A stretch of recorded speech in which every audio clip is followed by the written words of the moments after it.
Hello, everyone. I'm Dr. Kim, scientist, industrial and organizational psychology consultant, executive advisor, founder of the Nightingale Firm. Welcome to the first episode of the Human Capacity Advantage podcast.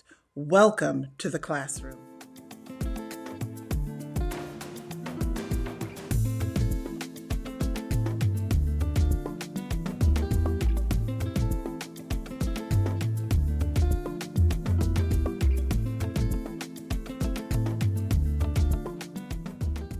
Over the years, I have come to believe that some of the most important conversations about leadership don't happen in conference rooms. They happen when we are willing to step back, question what we have accepted as normal, and ask whether there may be a better way. That's exactly what we're going to do here. This isn't a podcast about doing more. It's a podcast about understanding what makes sustainable performance possible in the first place. Every Wednesday, we will explore the science, research, and practical frameworks behind human capacity. Every Friday, we will examine current events through the lens of human capacity in the Human Capacity Sitrep. And every Monday, we will begin the week with a Monday morning capacity check, helping you intentionally prepare before the demands of leadership begin competing for your attention. My hope is simple, that over time, you won't just learn new leadership ideas. You will begin seeing yourself, your teams, your organization, and perhaps even the world through an entirely different lens. For years, my professional life existed in what often felt like two parallel worlds. I began my career in infectious diseases and immunological disorders, supporting biomedical research as a clinical research nurse and preparing future healthcare professionals through higher education as a professor in nursing and health studies. At the same time, outside the university, I found myself increasingly drawn in a different kind of work. I was coaching executives, advising organizations, speaking about leadership, burnout, and sustainable performance, listening to the challenges leaders were carrying every day. Although those worlds looked very different on the surface, they were connected by one thing: research. Research became the place where those two worlds met. It gave me a way to ask better questions, to look beyond individual differences, to search for patterns instead of anecdotes. For years, I intentionally allowed those ideas to mature across industries, roles, and leadership levels, testing them through research, coaching, consulting, and observation before bringing them into the framework I'm sharing with you today. And across those experiences, one question kept surfacing in different forms. Why do incredibly talented people struggle to sustain high performance? Why do capable leaders, people who genuinely care about their teams, who believe in their organizations, who want to do meaningful work, still find themselves exhausted, overwhelmed, and wondering how much longer they can keep going? Eventually, I realized something. We weren't failing to solve the problem. Perhaps we were asking an incomplete question. We have become exceptionally good at measuring outcomes: productivity, performance, engagement, retention, innovation, revenue. But what if we haven't spent enough time understanding the human capacity that produces those outcomes? That question changed the direction of my work. It ultimately led me to develop the Human Capacity Advantage, a science informed framework that helps leaders and organizations understand the relationship between human capacity, leadership, and sustainable performance. By the end of today's episode, I hope you will understand three things. First, what human capacity is as we define it at the Nightingale Firm.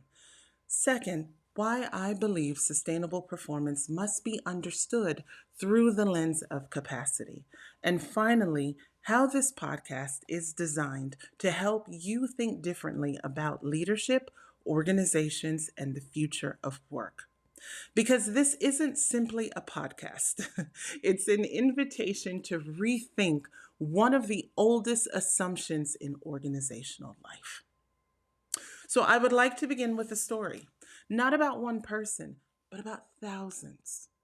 During the pandemic and in the years that followed, I spent countless hours listening to leaders who answered to a variety of titles: clinicians, faculty, executives, entrepreneurs, frontline professionals, CEOs, different industries, different organizations, different countries, different careers, and yet I kept hearing remarkably similar statements.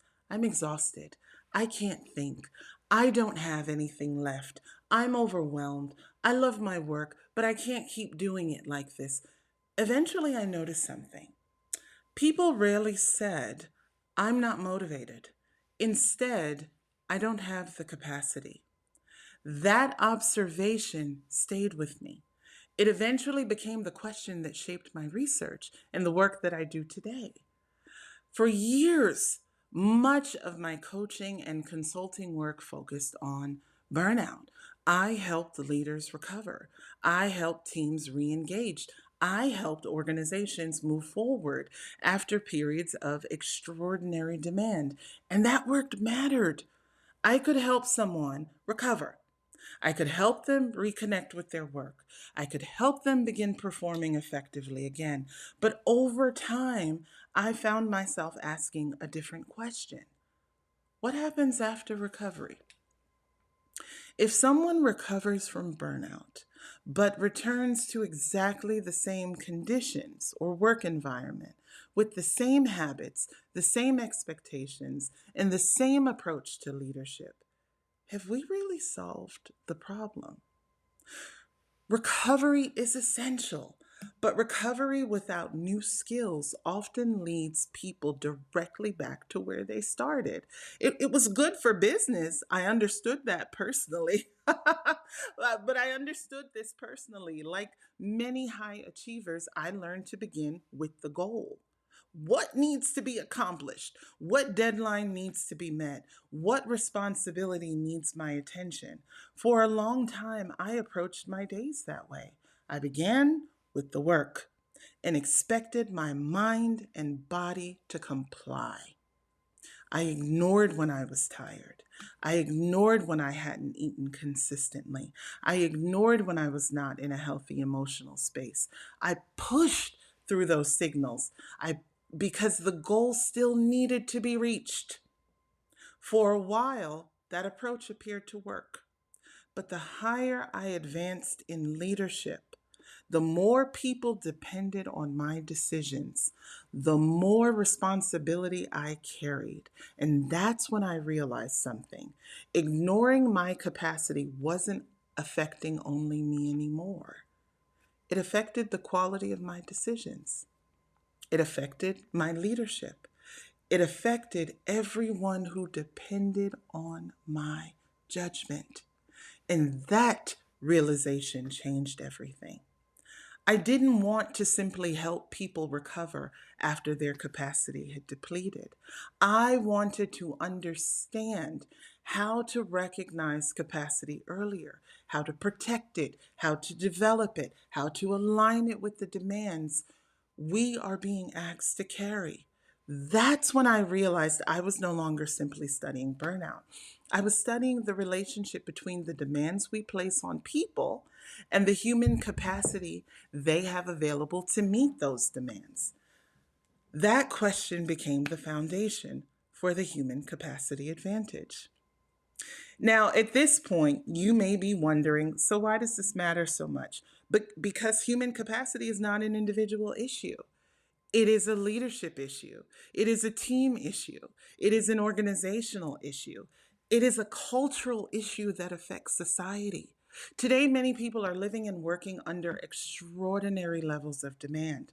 They are carrying more responsibility, processing more information, making more decisions, and adapting to more change, while often being asked to do it with fewer people, fewer resources, and less time.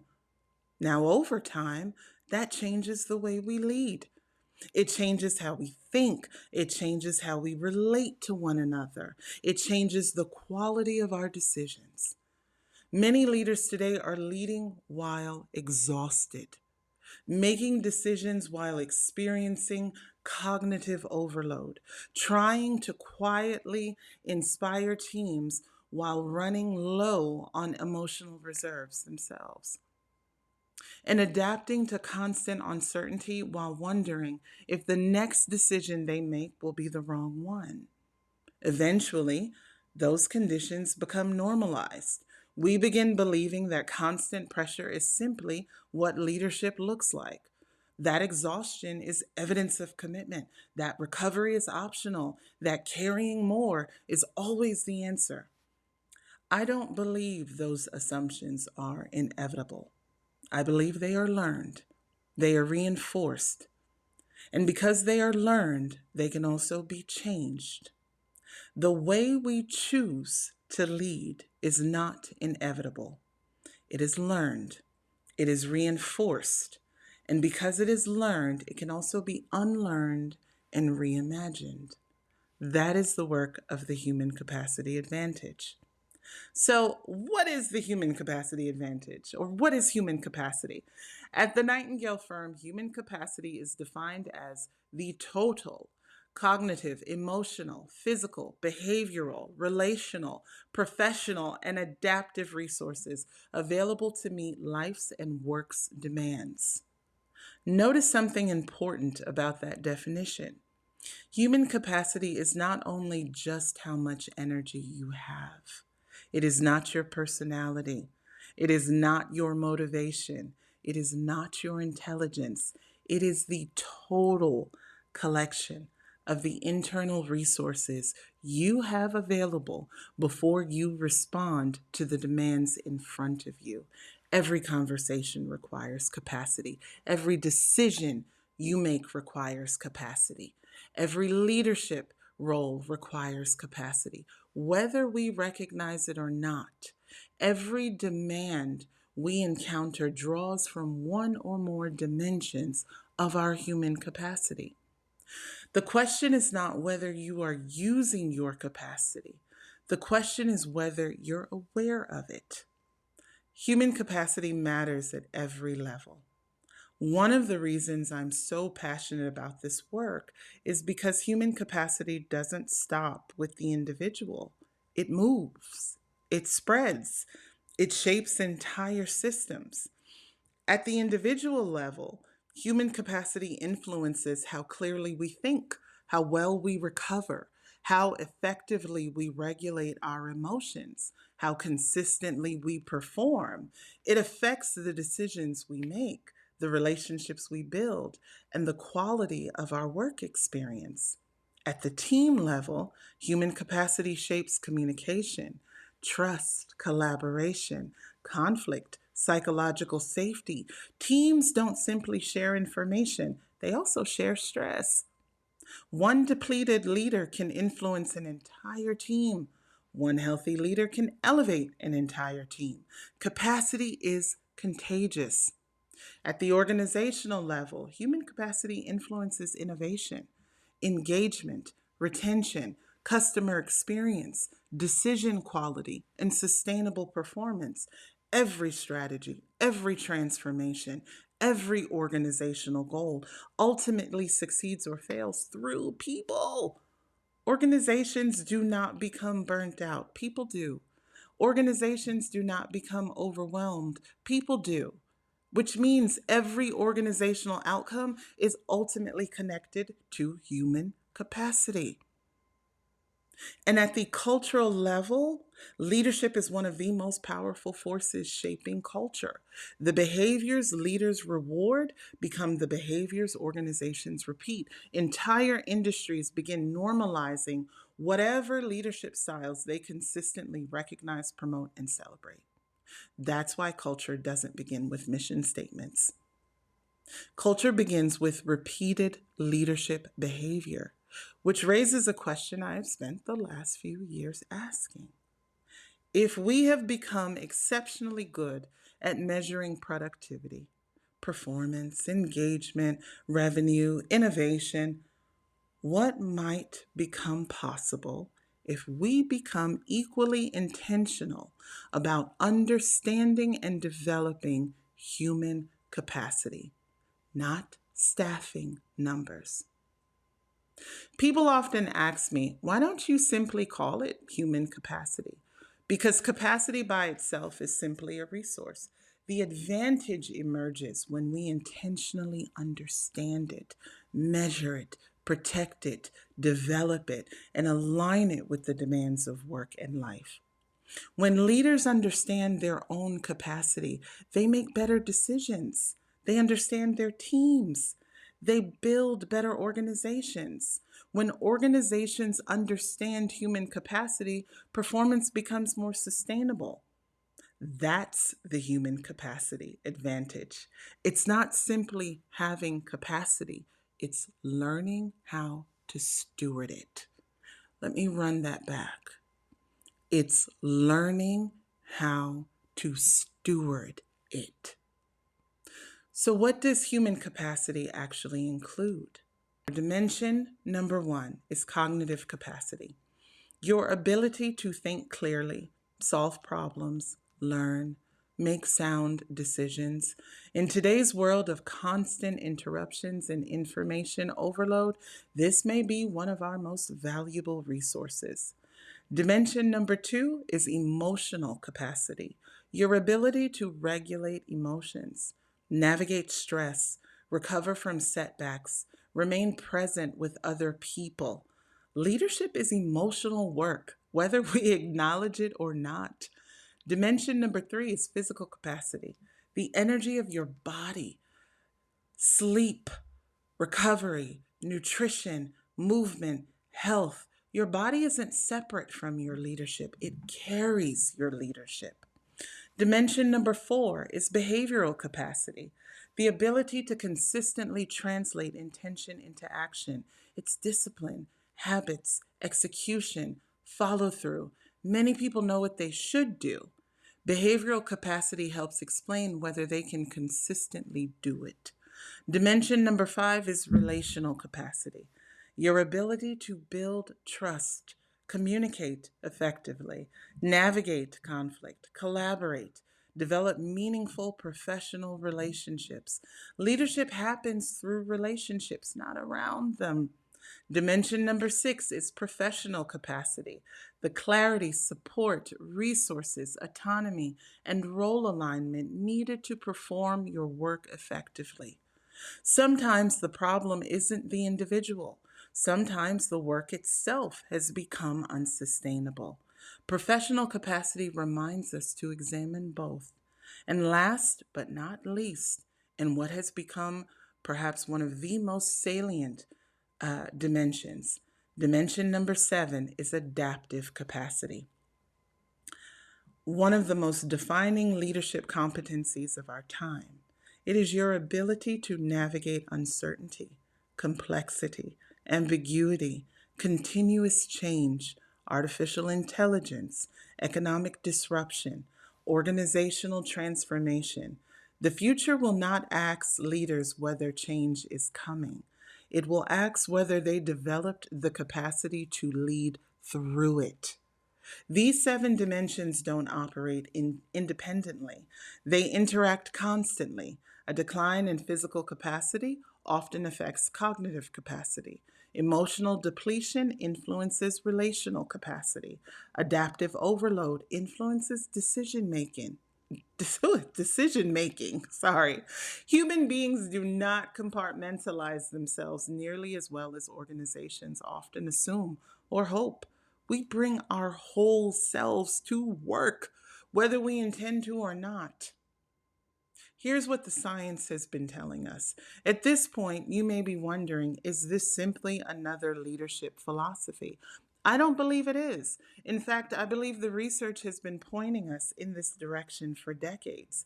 Gallup's State of the Global Workplace has consistently demonstrated that employee well being is associated with stronger engagement, improved retention, higher productivity, and better organizational performance.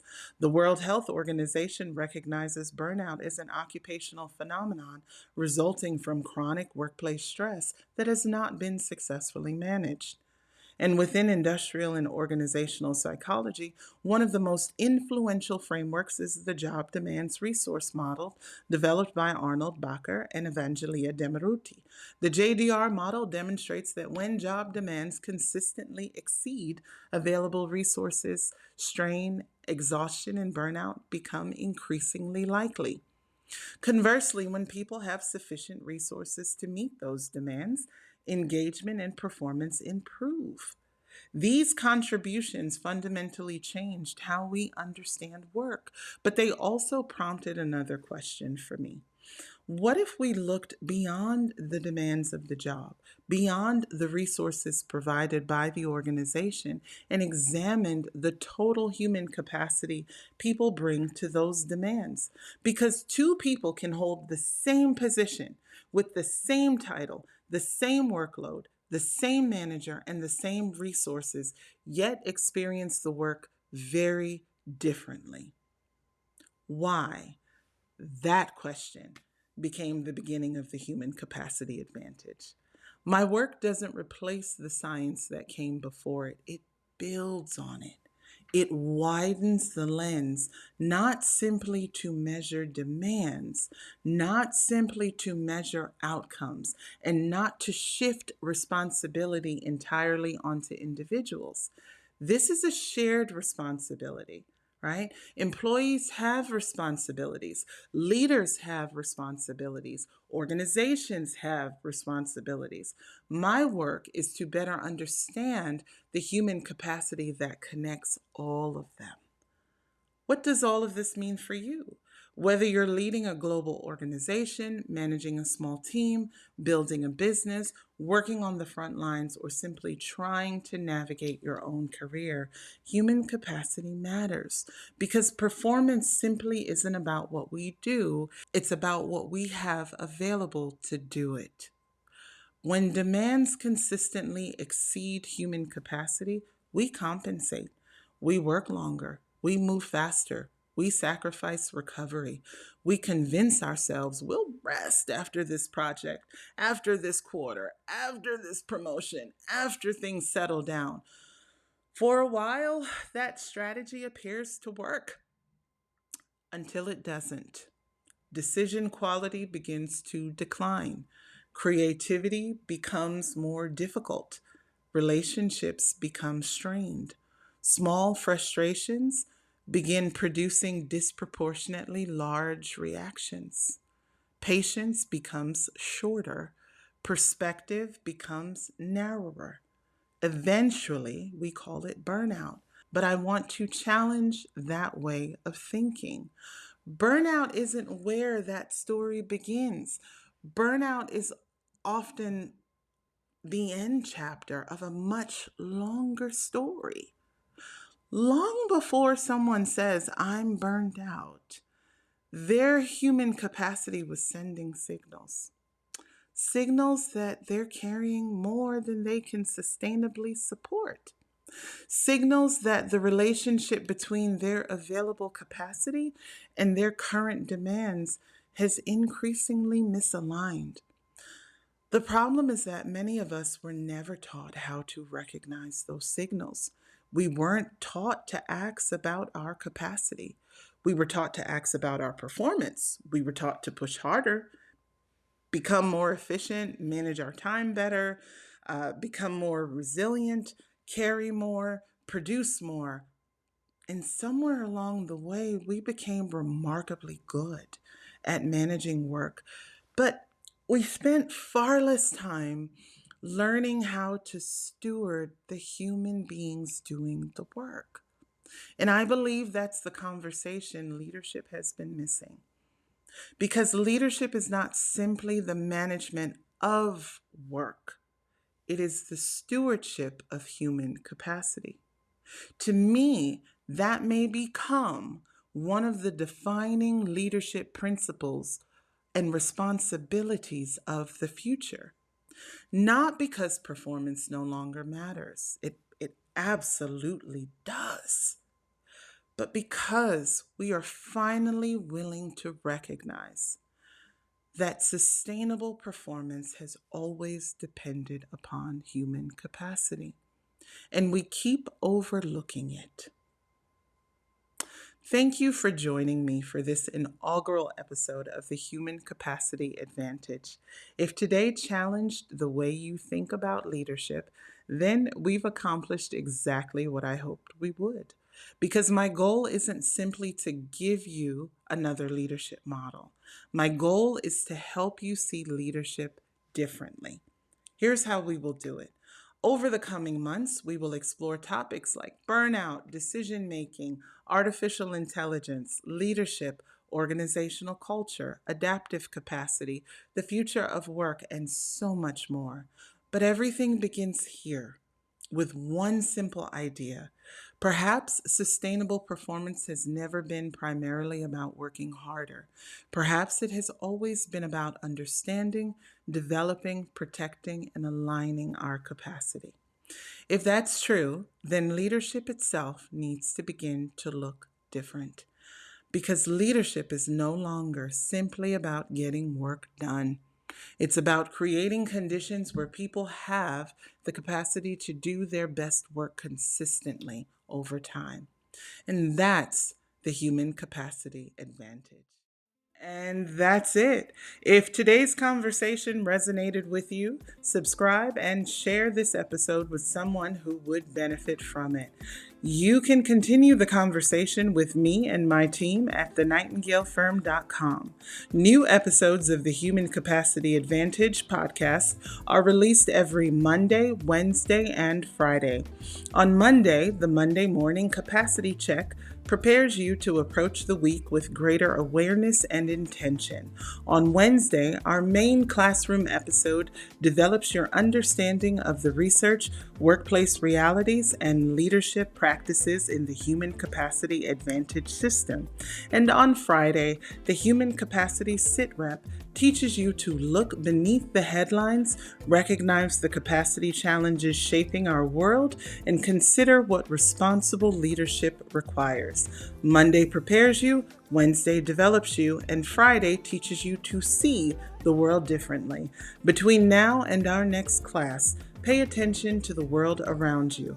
Notice where human capacity is being strengthened, where it is being depleted, and where you may never have thought to look before. I'm Dr. Kim Hyers. Thank you for joining me. Until next time, class dismissed.